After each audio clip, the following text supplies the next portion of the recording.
spoilers? Oh, lots and lots of spoilers.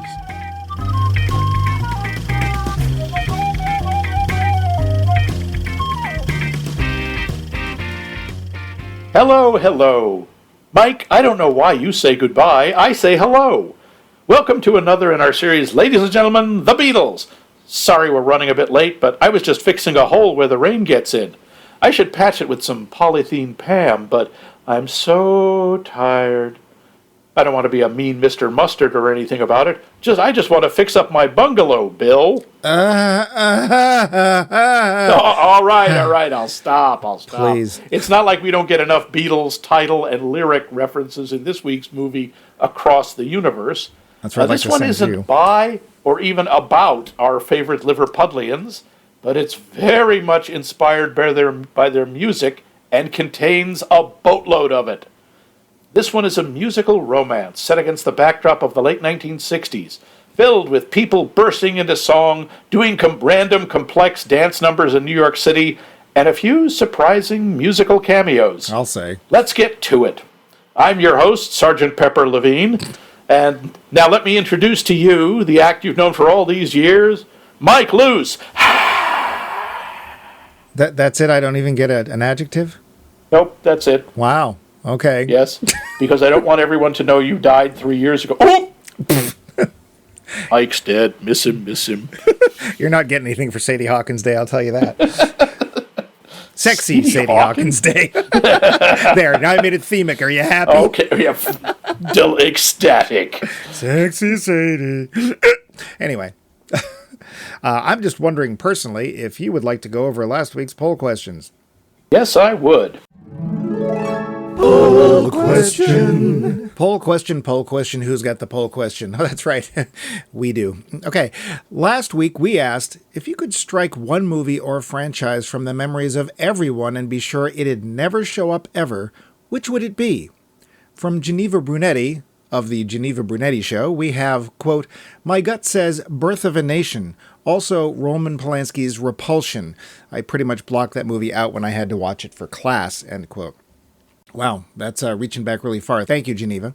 From Dave, quote, The Deer Hunter. I don't know why, but that movie just ticks me off and feels like an insult to anyone who was forced to go and fight in Vietnam.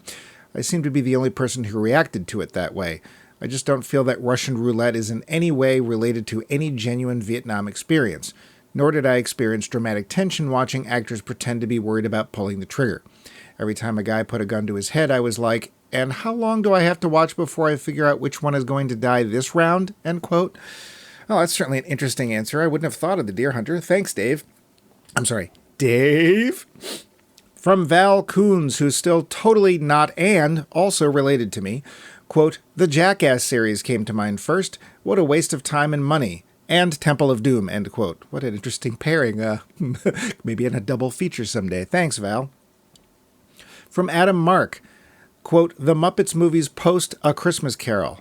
Name a collection of intellectual property that has been allowed to wither and rot into a shadow of its former self as much as this group. Most children know about the Muppets from Pizza Hut commercials or Muppet Babies, which started the babyization trend of many cartoons, as opposed to their films or shows. Disney really never gave them the space to flourish, and Henson's leaving Sesame Street to the CTW was one of the wisest moves ever. Treasure Island, Muppets in Space, The Muppets and Muppets Most Wanted should be forgotten forever. It's truly a shame, end quote. Thank you, Adam. Yeah, the Muppets. We love the Muppets, or at least we used to. From the Wheeze, quote, everything that Fox did with the X-Men after X2. X2 was perfect and everything followed was utter crap, end quote. Well, that's certainly up for debate. But I don't remember them that well, so I'm not going to be the one to do so. Thank you, Wheeze. From Brian McStravick, Dune. I wondered if he meant both. Oh, turns out he did. Thank you, Uncle Brian. From Haley King, quote, I propose we get rid of the Dark Knight so people will shut up about the Joker, end quote.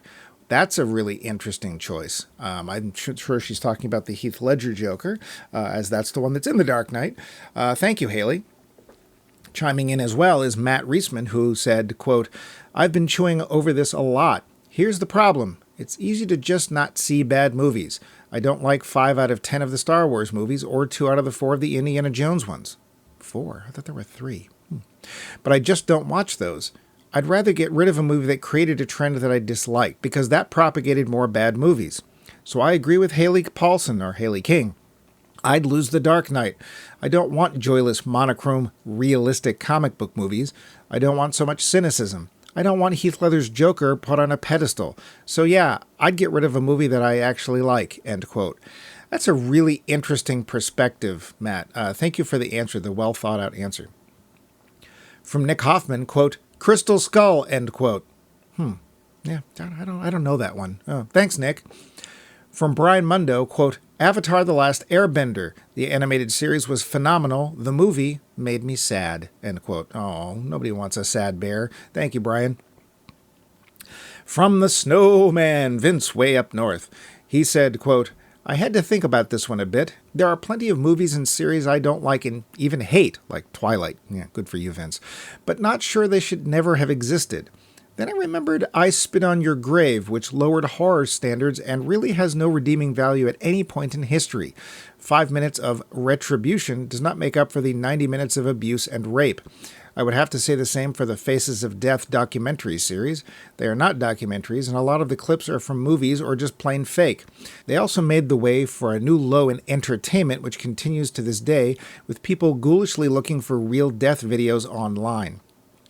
Fun as the Sun Life documentaries were, with their stories about aliens and the secret life of Jesus, shoot lasers from his eyes, they opened up a market for the conspiracy-themed docs today, like the anti-vax and the 9/11 never happened abominations that we see on YouTube, etc., end quote. Wow, again, thank you for the very well thought out and researched answer, Vince. Lastly, from Nick Gasparoni, quote, Jurassic World, not a fan, end quote. Just reaching out to make sure he didn't mean all Jurassic films, it was in fact just that one. So, yeah. Normally, I'd ask Max here what franchise or film he'd like offed, but, well, he's come over all dead and, well, we haven't got a new one yet. But I'm sure, given the chance, he'd have said all Disney movies ever, because that's the kind of guy he is. No, really. Don't listen to word he says. No, he said that. He totally, really said that. All Disney movies probably never would say that. Yeah, me, I'm going to go with Freddy Got Fingered. Don't listen to our previous episode on Freddy Got Fingered. Or really, if you'll accept this, any movie by Tom Green. That movie left a deep, deep scar. Well, that was great. Yes, Thank you again, as always, to all of you.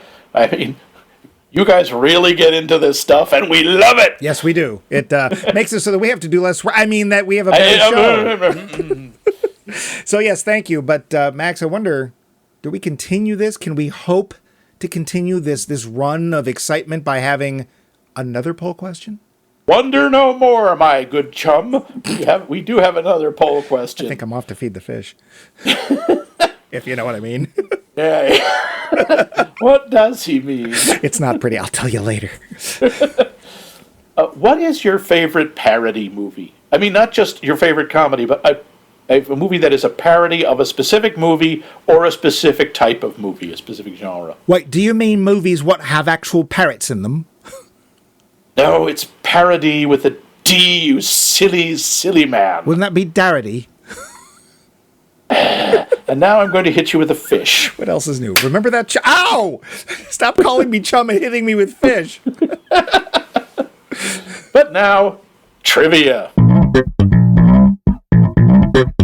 The show.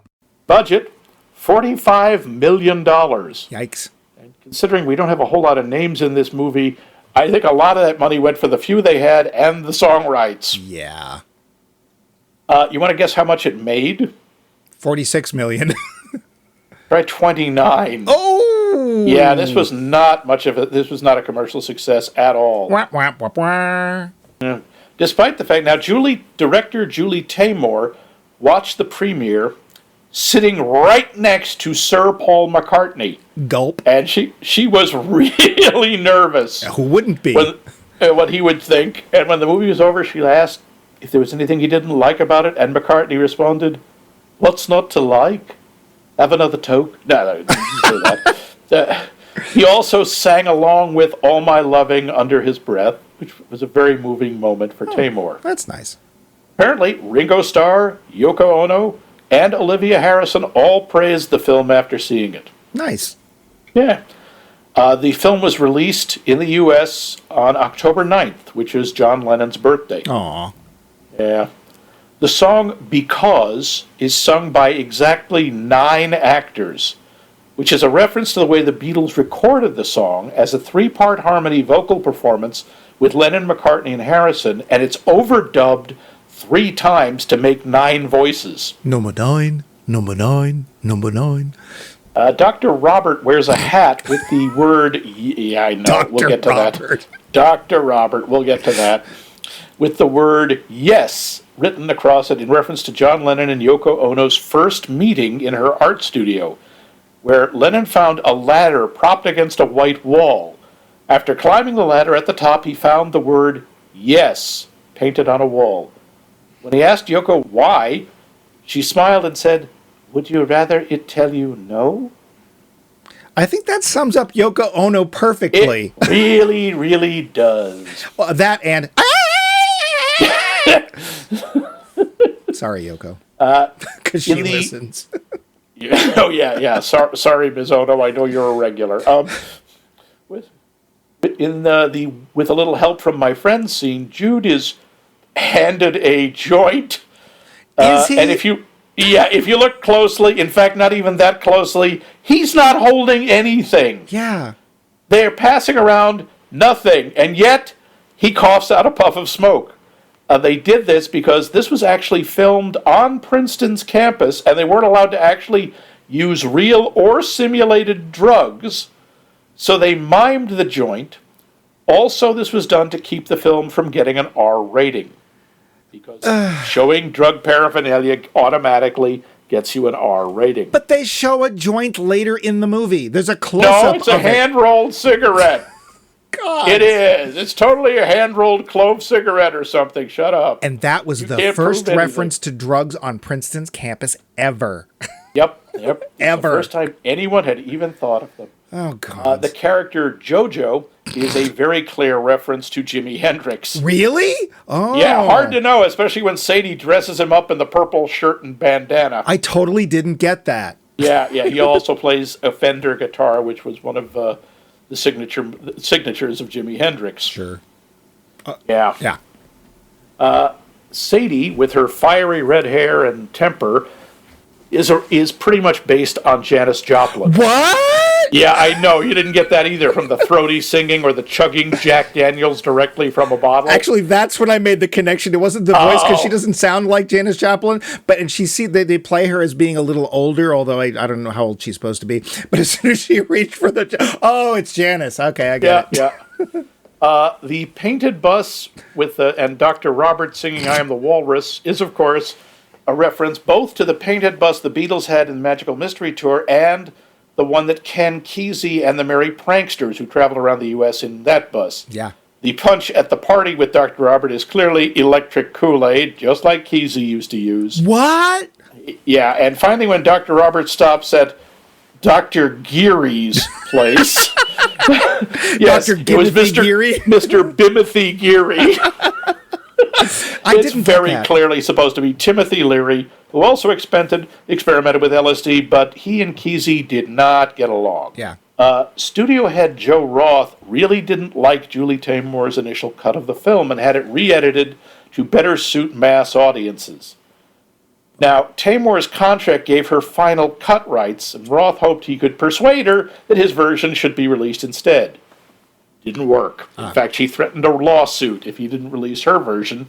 And in exchange for participating in the DVD release and the film's publicity campaign, Taymor forced the studio to sign an agreement that all copies of Roth's edit would be destroyed with ever being released to the general public.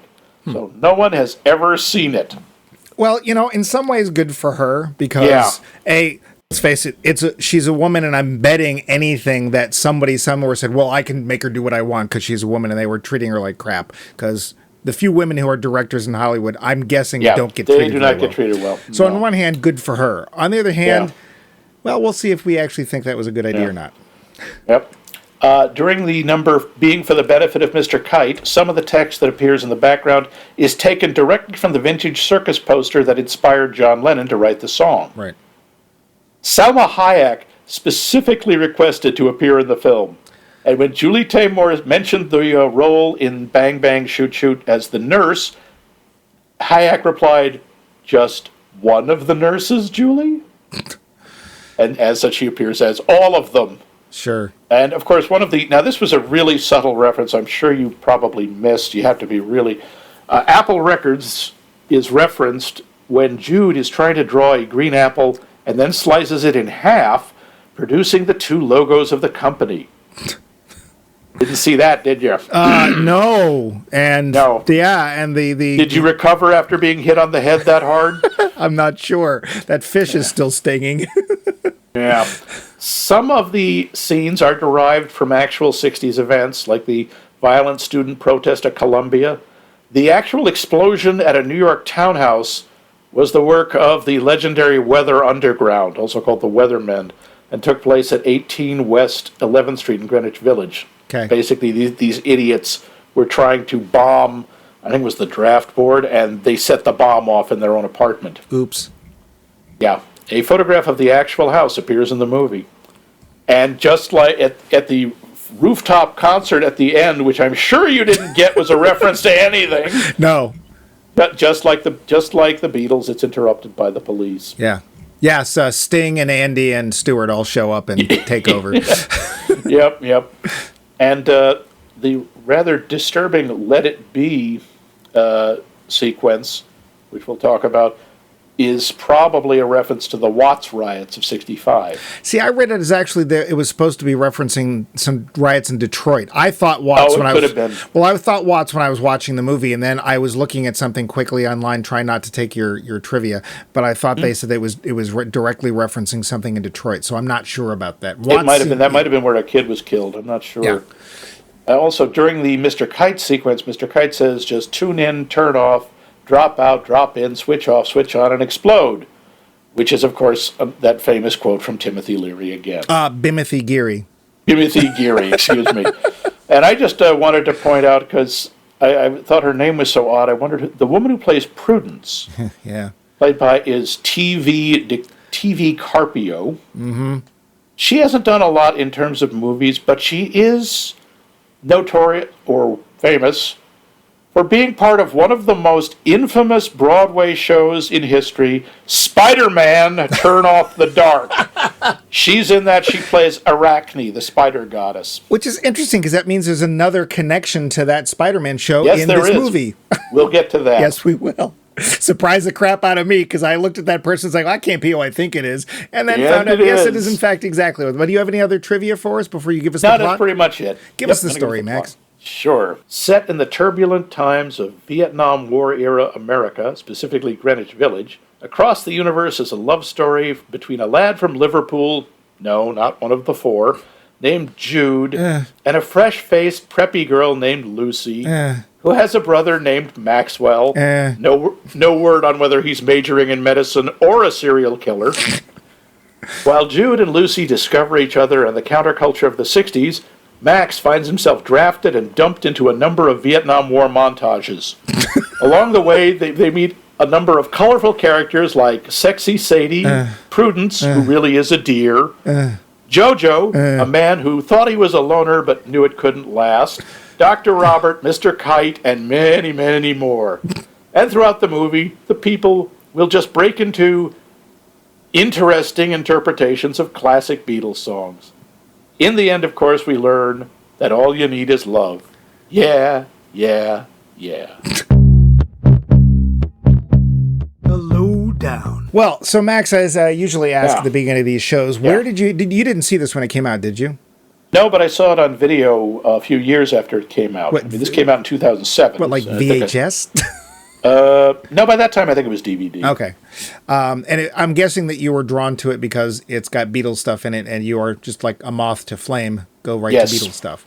That is right. I just thought, oh, wow, this is great. A whole movie where you get to listen to Beatles music. Now, had you missed previews of it in the theater or something? Or because it's usually you go to something. Yeah, because it didn't get terribly, it didn't get a lot of Marketing? A lot of marketing, and it wasn't, and for some odd reason, it wasn't in the theaters for very long. Huh. I think it was one of those that I kept meaning to see, and then by the time I got around to it, it was gone. Oh, I wonder if that had anything to do with that story you were talking about with the director, and she was like, well, I'll participate in the marketing, and then the studios came back and said, well, yeah, marketing, go to Woolworths tomorrow, and we'll have a standee. Yeah. One of the things, the acting, let's go with the acting. We always talk about actors. We start off with Jude. Yeah, let's get this out of the way first. All of the characters, all of the major characters and a bunch of the minor characters, they are all named, they're all references to Beatles songs. Yes. And so what does that mean? You sit there through the entire movie waiting for their song to show up because you know it's gonna, and Jude's doesn't show up till the end of the goddamn movie. Yes, and Lucy only gets hers over the end credits, right. And Max does not get the most awesome Beatles song ever, because it's the only one with the name Max in it. Yeah. Maxwell Silverhammer. That doesn't get played at all, but it does get referenced. Yeah. I'm sure you caught the very subtle reference. Yeah. Oh, it was, I almost missed it because it was very subtle. Very yes, when they meet Sadie, who's their landlord, she looks at Max and says, "Well, you look clean cut, but for all I know, you murdered your granny with a hammer." Get it? Yeah, because that's the thing. Yeah, but let's talk about the acting. So Jim Sturgis, he's the first one we see. He plays Jude. He plays a young Liverpudlian. We actually hear him singing a bit. He's got a really nice voice. He has a very pleasant voice. I looked into him a little bit because I'd never heard of him, and he's been doing things, but he's never made a big name. No. Apparently, in school, he didn't want to be an actor because he thought that was nerdy. And so what would happen is he would join a band, and then he'd get interested in acting, and then feel nerdy and join a band again. So through high school and then college, he kept going back and forth. So he must have some chops. I can't say I think that they didn't choose him because he bears a passing resemblance to Paul. Yeah. He does look a little like Paul. Certainly the haircut helps that. Yeah. He's a nice looking guy. I think he's adequate. Yeah. He's fine. He sings well.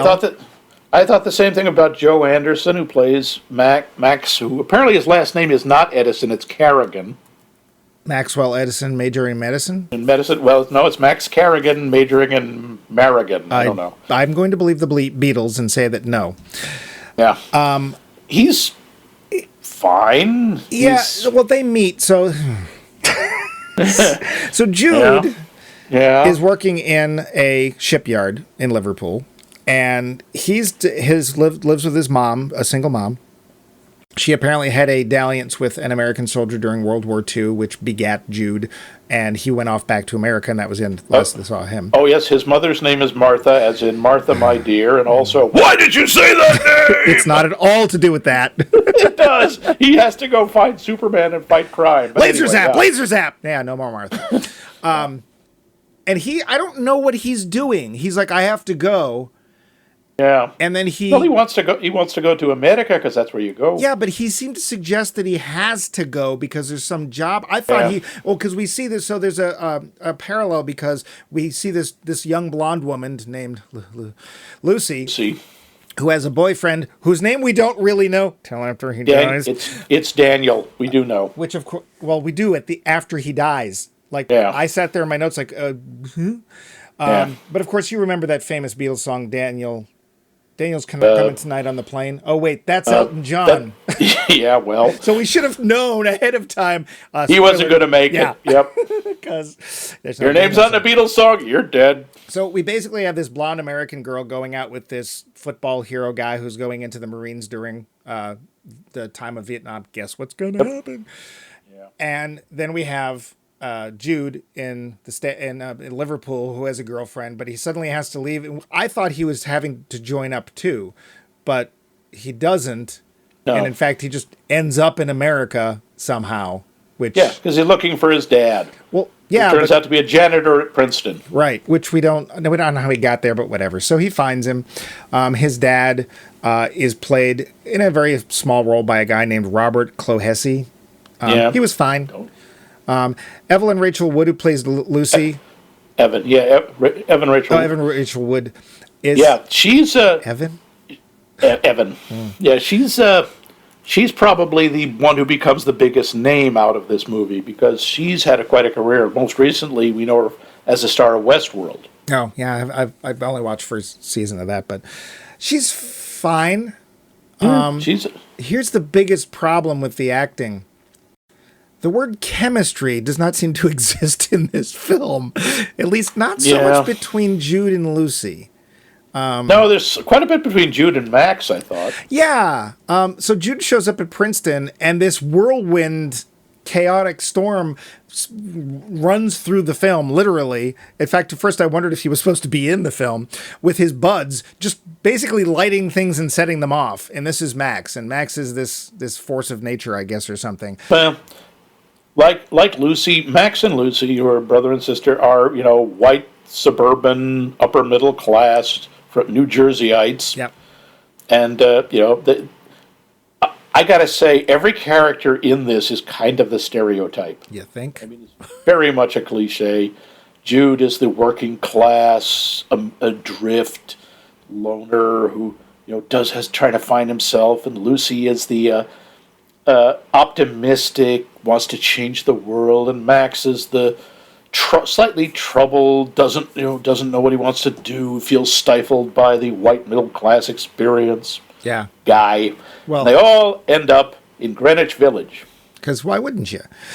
Hey, I gotta say, late 1960s New York, I would want to be in the Village. Everything was happening there. Yeah. You could see anybody. You could meet anybody who'd been in a Beatles song. Yes, you could meet all of the ones who'd been in the Beatles song. Well, here's the thing. So Lucy does not start off wanting to change the world. She honestly starts off as a teenager who's in love with a guy who's about to become a Marine, which he does. And I assume he gets drafted as well, actually, we don't know. He could have signed up. No, he volunteered. Okay. She says he volunteered. He thought it was his patriotic duty. Okay. So he goes off, and we know what's going to happen. It's pretty obvious what's going to happen, because otherwise we're not going to have any movie. Let's face it there. And so basically Jude saves Max because Max is shooting golf balls off into other people's windows, not expecting them to come after them, but they do. And Max, who just has to be hanging out, opens the door and hides Max from the pursuing thick-necked guys named Gunter. And they befriend each other and go out drinking and singing Beatles songs and shooting pool and whatever, and become fast friends. Now, and become friends for life. Yep. Jude doesn't have a lot of chemistry with anybody, but I would say of all the people in the movie, and I don't even mean this in a sexual way, the most chemistry he has is with Max. You believe that those guys are friends. I like that. Yeah. But again, the plot of this movie is largely irrelevant. The plot is just a bunch of hangers to hang the songs on. You think so? And to play around with the visuals. And Yeah. some of the visuals are pretty interesting, and some of them are otherwise. Yeah. But some of the interpretations, I gotta say, one of the other characters is this girl, Prudence, who is also in high school with Lucy, and is clearly gay and in love with Lucy, and does I thought, a pretty interesting interpretation of "I Want to Hold Your Hand." Well, and I got confused because one of my note was lesbian cheerleader, let me be your man. And I was like, and then I didn't know what I thought, because you can't tell who she's looking at first, because it's Lucy with Daniel or some other football player or whatever at this point. But she keeps staring at Lucy when Daniel leaves. But it's like they're not blatant enough that you're sure. It's there. It's not like a two-frame thing. Oh, I thought it was pretty clear. I wasn't clear because it's like they don't do anything with it at first. Later, when she shows up, she crawls in through the bathroom window. Yeah, she comes in through the bathroom window. There's a lot of that. Think you'll still be working here when you're 64. Yeah. Then it's obvious that she's in love with Sadie. And it's like, okay, so you are going to follow through with this. Because a lot of times with Hollywood, you get the look, but you don't get the is she or isn't she answered. In this case, they do. But her name's Prudence. And it's and they actually sing "Dear Prudence" to her at one point. Because she decides at one point she's depressed and won't come out of the closet. Get it? Yeah, that was another one of their very subtle moments. And they literally, it's like, we just have to have this song, so we're going to call her Prudence, and she's going to lock herself in the closet, and by the way, she's a lesbian. I mean, it's like, really? Okay. I would say there's nobody in the cast, with the exception of Sadie. I actually really liked her, and I wanted to know more about her. I thought that the actor did a really good job. She played basically Janis Joplin. You know, that famous sixth Yeah. Beatle. And she's got a point where she's this amazing singer, and she is. She has a great... She has that kind of voice that's like, I've been through crap, and I'm here to sing about it. Yeah, she has that voice where you can just hear the pain coming through, that Billie Holiday, Janis Joplin-style voice. Yep. And she basically gets heard by a producer that wants to sign her and not the rest of the band, right? Yeah. And so they go through that. As it turns out, JoJo... Now, here's the thing that I got confused about. It looks like there's this actually really good scene of the riots in Detroit or the Watts. I can't tell. Where there's I don't think you're supposed to be able to. I think it's supposed to be just a generic riot. Yeah, and there's a young black kid singing the appropriate Beatles song at the time, and he's actually really good, and it's a really touching scene. And then the next thing we know, he's dead. And quite honestly, I felt a lot more for him than I did for Daniel. Like Daniel, But yeah, because they intercut the scenes of the kid's funeral with Daniel's funeral. Right. And again, this is a character you have no connection with, and you didn't even get a song. No. It's tricky. And again, it's a really sudden tonal shift in the movie. Right. Because the movie has been kind of this lighthearted, or not lighthearted, but a romance. Like, slice of life going across America, and suddenly, wow, children dying. Yeah. Okay. Yeah. And my note was, it's so sad what's his name died so early and off camera and stuff. We don't even see I do have to anything. point out there is a bit of a continuity error I noticed, and I only know this because somebody told me about this. The way we find out about Daniel's death is two soldiers visit his mother to deliver the news, which is protocol. Both of them are sergeants. Neither one of them is a chaplain. That's not the way it works. You always send an officer. You send an officer, even a non-com, and a chaplain. Anyway. That's tiny. That Let It Be is a really interesting take on the song because it's not the traditional, which is this very sort of peaceful, soothing. This is like this kid is singing the song huddled behind a burning car or burnt out car while the riot police are beating people to death all around him. Yeah, and it's a very shocking and actually really well done and touching scene. But again, I feel more for this kid whose name we'll never know than we do for Daniel, who's a boyfriend who doesn't have a song. But it looks like, and this is my interpretation because I don't know what else to do, we see the kid's funeral and there's JoJo standing above the casket as if he's his father, or at least related. But the next thing we know, JoJo leaves and goes to New York. And he becomes JoJo. It's not clear. Or Jimmy. Yep. Now, I got to say, the number of him arriving in New York is pretty cool. That's they're doing to the song "Come Together." Okay, I have to ask you this real quick. This is one of the cameos I wondered about. Yeah. I know it can't be, but is that Joe Cocker? It absolutely is Joe Cocker. Okay. In fact, it is Joe Cocker in 3 separate parts. Okay. He is the bum on the subway who's there when JoJo arrives. He's the pimp. Okay, it is him. It is him, and he's the mad hippie, that's how he's listed, who pulls JoJo away from the cab, and he's singing along with Come Together, and it friggin' rules. It's one of my favorite parts of the movie, because it's friggin' Joe Cocker, and that gravel voice of his it's like he's singing the whole city. And the choreography, the dance number, where, the commuters are dancing in this weird, almost robotic synchronized dance, and the businessmen are swinging their briefcases around. Yeah. Well, the thing that I thought it can't be Joe Cocker is because 30 years before this, there was John Belushi making fun of him on Saturday Night Live, and he didn't look real young then. And he actually in this film Joe Cocker basically looks the same old as he did 30 years ago. Joe Cocker looked like he was 50 when he was 18. I guess. And the thing is, the first time we see him in the subway, he's doing the Joe Cocker thing where he's standing there with his hands bent backwards and his arms stiffly at his sides. And I'm like, oh, someone's doing Joe Cocker. And it's like, but wait, could it possibly be together? And I actually think of the arrangements, Come Together is my favorite of the movie. I agree. I really like the work. That was my favorite too. So we do have some other cameos, and I did not look these up, so I want to see if I get these right. One of them, let's go right to Dr. Robert. So Dr. Robert's the big one, that one just blew me away. It's like, that's not really Bono. Who is that? It is absolutely Bono singing "I Am the Walrus," and basically being this weird amalgam of like we say, Ken Kesey, Jerry Rubin, and Hunter Thompson. Yeah.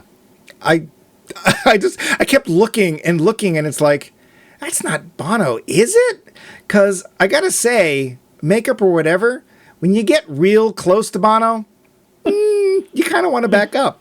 Yeah. Bono's there's something unnerving about his eyes. It's just like, does he have a knife? Well, it's just like he's supposed to be one of those beautiful people rock stars, and I never heard that. He's not. Is he supposed to be beautiful? I mean, his name's Bono Vox, so you tell me. Yeah. I mean, I know it's beautiful voice, but Mr. Vox. It's like, can't be. It's just like with Joe Cocker, it can't be Bono. Well, who is that? And I didn't look it up. And he's not, like, in the credits, he's not there, so, whatever. And then the last one you'll have to answer for me, because we already talked about Salma Hayek as the nurses. Yeah. Yep. Was that Eddie Izzard as Mr. Kite? That was absolutely Eddie Izzard as Mr. Kite, speaking the song for the benefit of Mr. Kite because Eddie can't sing. Well, that's fine. It is. And he Rex Harrisoned it. It's fine. Rex Harrison said, that one, it's funny, visually is really interesting. I don't like his performance because I just got the feeling, well, everyone else who does the songs, you get the feeling they respect the song. Yeah. This, I just got the feeling he was sneering at it. I didn't get the feeling he was sneering at it, but I don't think he was, like, he wouldn't have been my first choice. It was certainly unexpected. Well, I mostly sat there, kept listening. It's like, whose voice is that? I know who that is, and I felt, is that Eddie Izzard? And of course, he's he's changed a lot since then. So does he have a new name yet? I forget. Emily? No, I think he still calls himself Eddie, although he does identify as a woman. Right. Whatever. That's fine. I just was.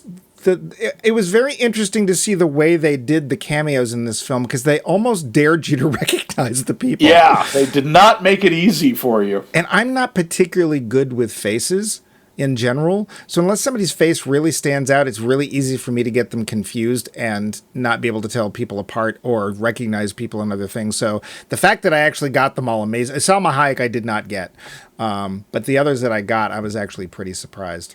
I did have a note about the invisible marijuana. Thank you for clarifying. It's like, what is this metaphor? I don't get it. I'm not really getting high. Okay, whatever.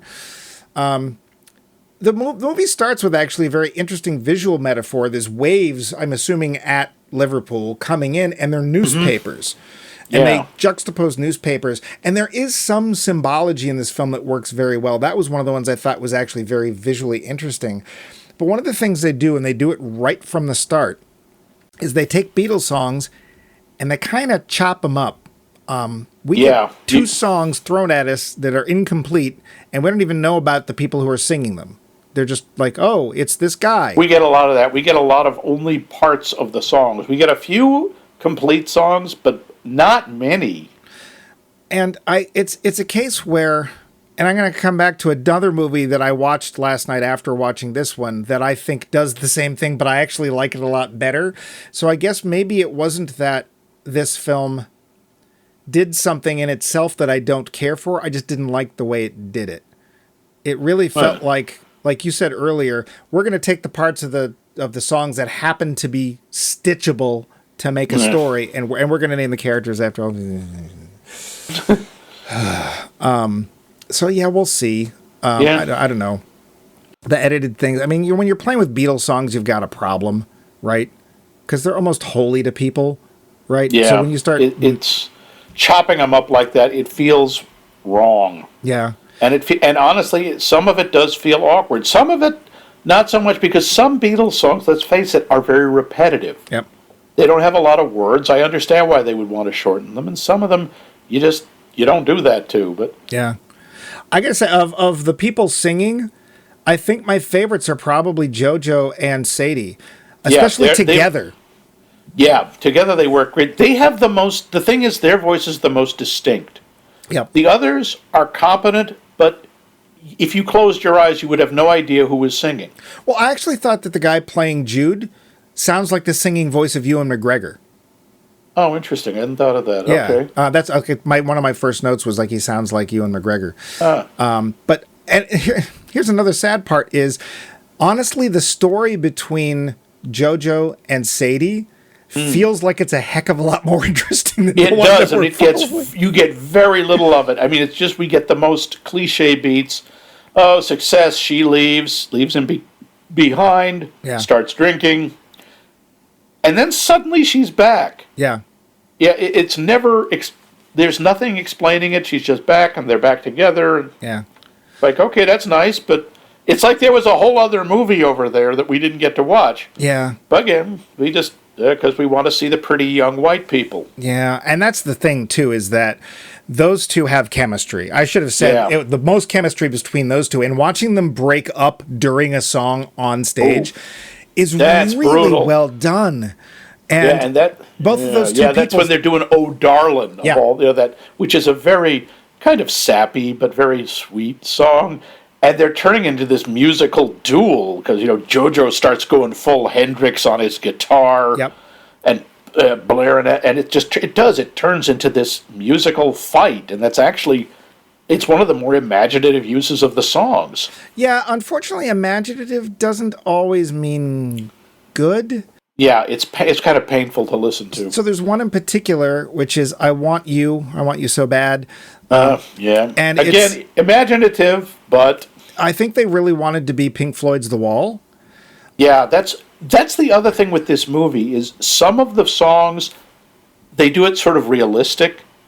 They just, singing and wandering down the street and there are just people. And sometimes they get completely psychedelic, and not just with the Dr. Robert being on LSD ones. And one of them is the I Want You, where you have the admittedly very creepy animated Uncle Sam posters reaching out. Yeah. And singing "I Want You," and all of the drill sergeants look like G.I. Joe. Well, they all literally the same blocky face, which is, I think. Yeah. But to me, my note was that it was almost comical in how heavy-handed. I think the worst part was extremely heavy-handed. She's so heavy, and it's a bunch of these recruits in their underwear, literally hefting a Statue of Liberty through the jungles of Vietnam, and it's like, I get it. Yes. I got it. Subtle. Thank you. Yeah. I do have to say, whatever else about this movie, subtle, it is not. No. Real quick, I just want to throw their names out because we haven't got to it. Dana Fuchs was Sadie, and Martin Luther was JoJo.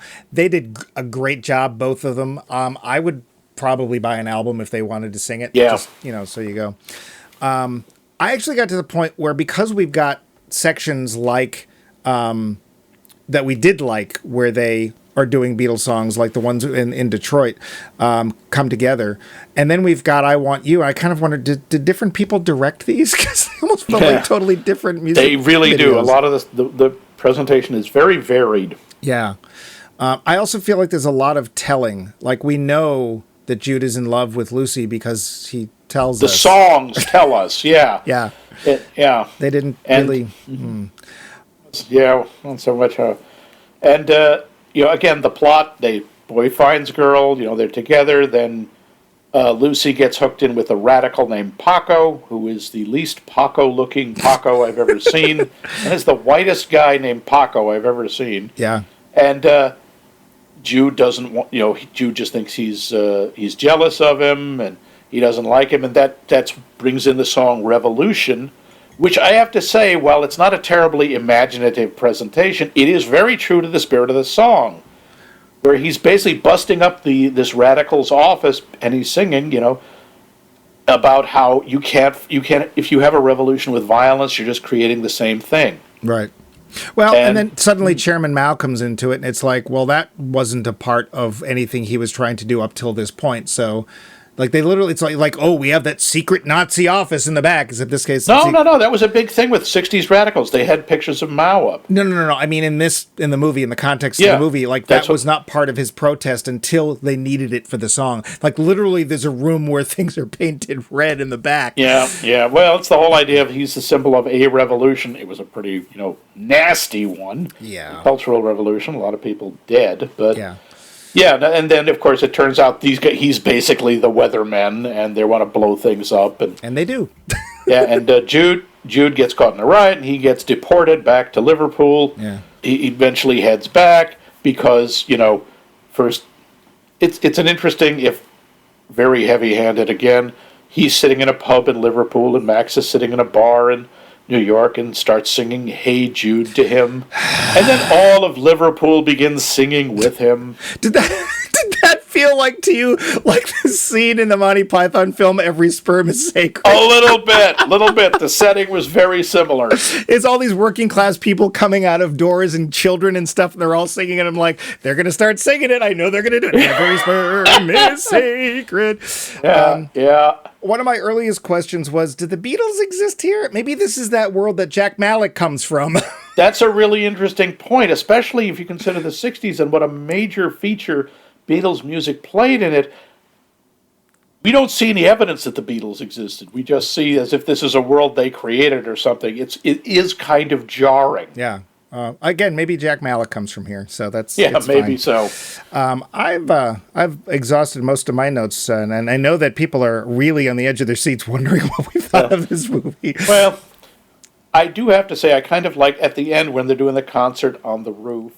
Sadie and JoJo are singing "Don't Let Me Down," and they kill it. Yeah. And okay, it is a bit much that Sadie's record label is Strawberry Jams. Yeah. Get it? And then it, of course, ends with Jude singing "All You Need Is Love," and that brings Lucy back to him on another rooftop. Sure. Yeah.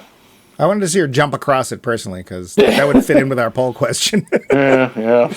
But let's get to the... oh, no, you have one more? No. Nope. Nope. I think pretty much done. So let's get to the roundup.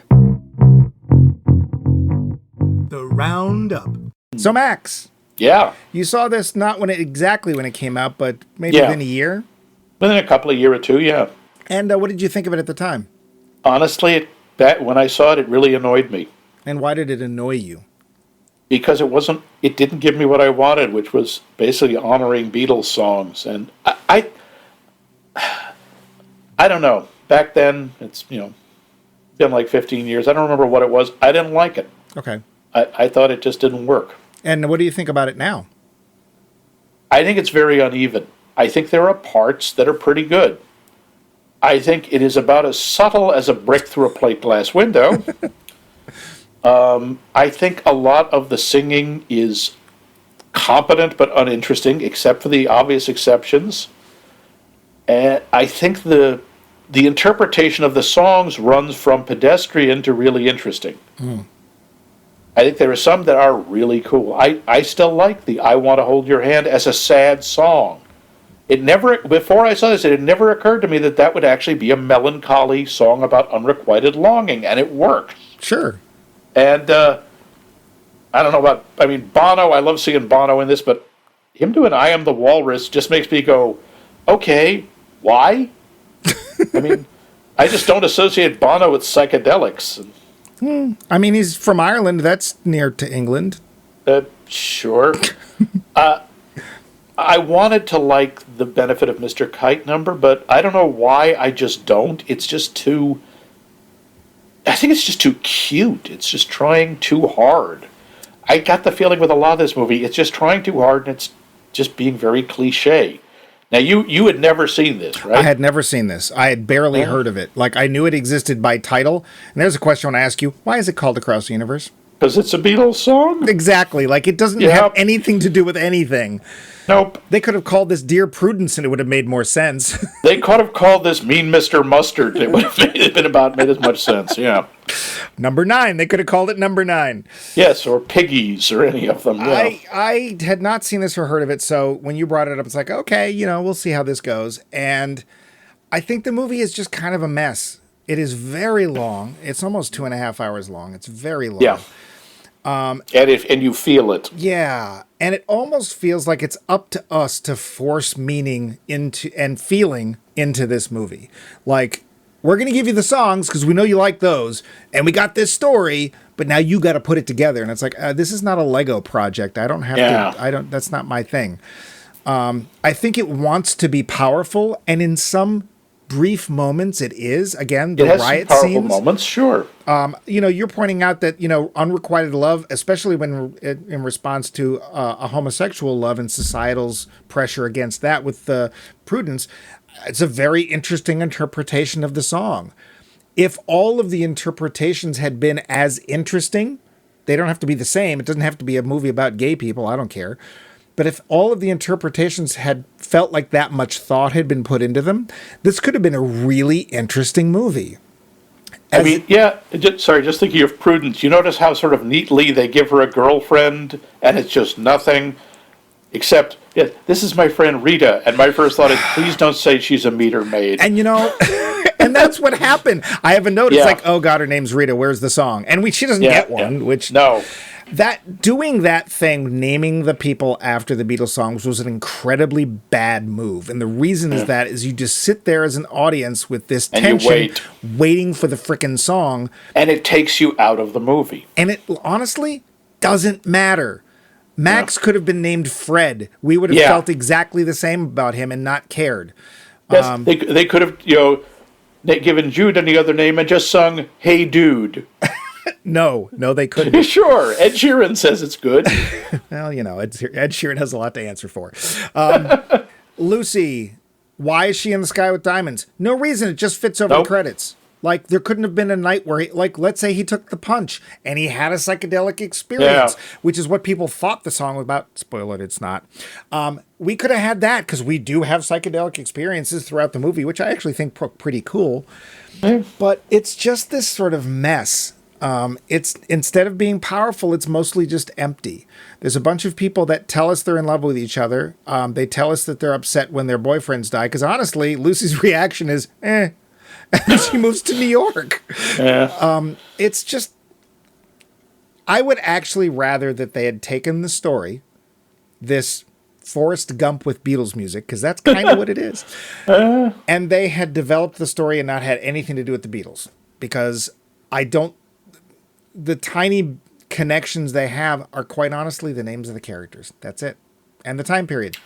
Or I wish they would have just leaned into the music and just said, we're just going to do a bunch of vaguely connected musical numbers, and it's going to be a true jukebox movie. Because let's face it, this is a very interesting and traumatic time of our living history. Yeah. There's tons you can set a love story in the middle of Forrest Gump. And this is, they could have been a little bit less predictable too, but instead they had to just start shoving in things with Beatles songs and a crowbar. So I don't recommend the film. I think it's a mess. It's very long. There's literally 3 Beatles songs that I think, wow, that was really well performed. And 2 of them are by JoJo and Sadie. And the third one's done by the young black kid whose name we'll never know. So that's that. But Max, do you recommend it? What do you think? If you really are a Beatles completist, sure. Is that with an A? Yes, of course. They were a complete Beatlesist. I guess if there's nothing else on, but it's long and it feels long. Yeah. And so honestly, no, I don't. I think if you're curious, give it a try, but do it if you've got, you're bored and you want to kill a couple hours. So you want to hear a couple of, decent songs. So instead of watching that, why don't you instead think about our poll question, which if Max will read it, went something like this. Do you have a favorite parody? And if so, what is it? Your favorite parody movie, not just a comedy, but a parody of a specific type of movie or even a specific movie. And you can tell us this. You can give us your answer. We demand you give us your answer. Either email us at maxmikemovies.com. You can go to our website, maxmikemovies.com, and leave a comment. You can find us on the Facebooks and the Twitters. Comment. The .comment, yes. And of course, you can find us on your favorite or even your least favorite podcast app. We're all over the place. We're on Spotify. Geneva Brunetti, we expect at least 4 answers next week. Yep. You've set the bar pretty high there, Geneva. Don't let us down. Yeah. Don't bring me down. Doobie doo down. Down. But Mike. Yeah. Oh yes, that's me. We're not done. We've got more Beatles to get through. Kinda. What Beatle ship are we going to be sailing on next week? Well, it could be a sinking vessel. This is, to be fair, a film I've never actually seen. Never seen this. I've never seen this film. You know how we got to see a film where they took a movie and they kind of shoved some Beatles songs to it real hard? Yes. Well, let's do that again, except let's go back in time. You don't mean... Let's go back You in don't time. mean... Let's go back in time to No. Sgt. Pepper's Lonely Hearts Club Band, a film that inexplicably stars people like Peter Frampton, the Bee Gees, and George Burns. You monster. Because let's see if they actually did it right the first time.